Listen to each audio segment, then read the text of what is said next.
So what do you guys think of this 60 horsepower getting out of this bike for pretty easy? What do you think about this hill? It's been raining like crazy here in Prescott. It's getting old, actually. But it's time to take this bad boy to the dirt and show what we're doing for the rest of our kit. Our new Power Bundle kits, we have them with just the TPS tuner, we have them with the Vortex ignition, and we have them with our new fuel programmer. And each kit gives you everything we've got basically for power at a $75 savings.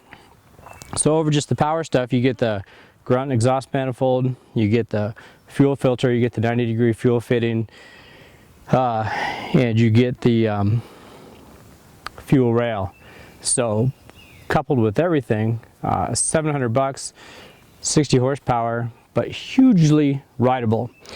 And one thing I have to say is you can't make more than 60 horsepower on this bike unless you start getting into camshafts.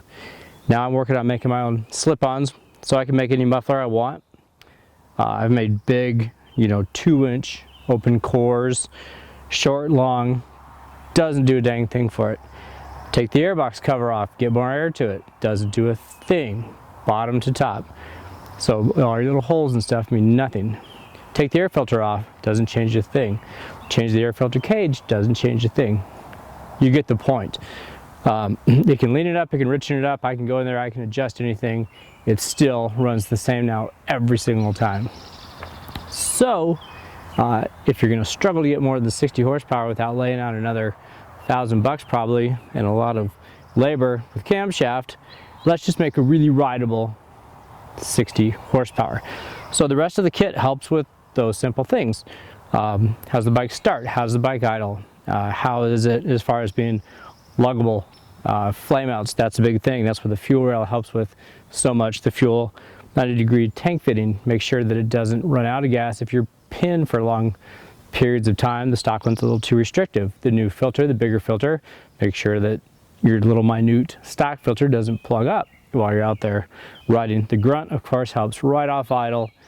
In the mid. Those are hard things to see on the dyno, but you sure feel them when you ride. So that, along with the end cap, and I dig the quietness of it. And if you use the little quiet insert, it's even quieter, and I just can't get enough of that. So anyhow, along with these new Shinko Cheater 525 tires and 10 psi of pressure in the bike, and this nasty little hill, and we are now at 5,200 feet. We're going to climb up. This is about 150 here. Let's take this thing up in third gear and just lug it. Let's see if it flames out, how it pulls. And let's see if I fall over and get hurt, and you guys can laugh at me. And you know what, then let's try it in fourth, because people go, well, flame outs and rideability and smoothness of acceleration, right? Really good throttle control. Let's just see how that all works. And that's the purpose of the whole kit that we've put together. So let's take a look at that, and then let's do a little ripping up, huh?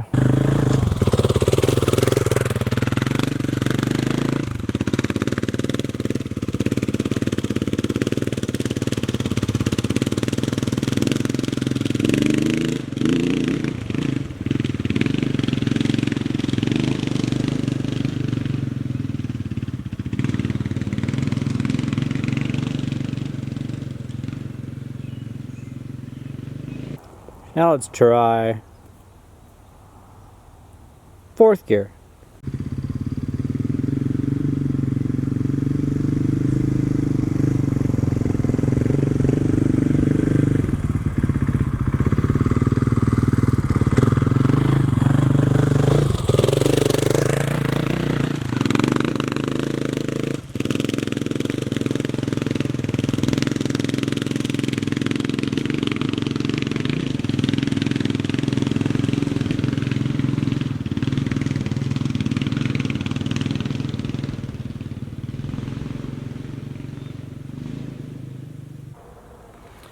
By the way, the elevation here is 5,488, and we're still on to the top of the hill. It's a bigger climb than I thought. So what do you say? Upsy daisy under a little power. Let's roll it on and see what happens. We've proved you everything else. You got the top end, you got the luggability, you're not going to flame out. I mean, you might if you're looking to do it, but we just gave you a pretty good shot of what you're getting into there.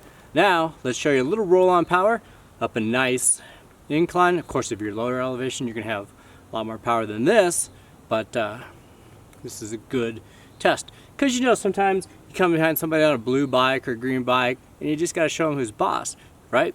Eat a little Shinko cheater tire. So let's prove that to you, and you know, you really do got the best bang for the buck, no matter which power package you choose.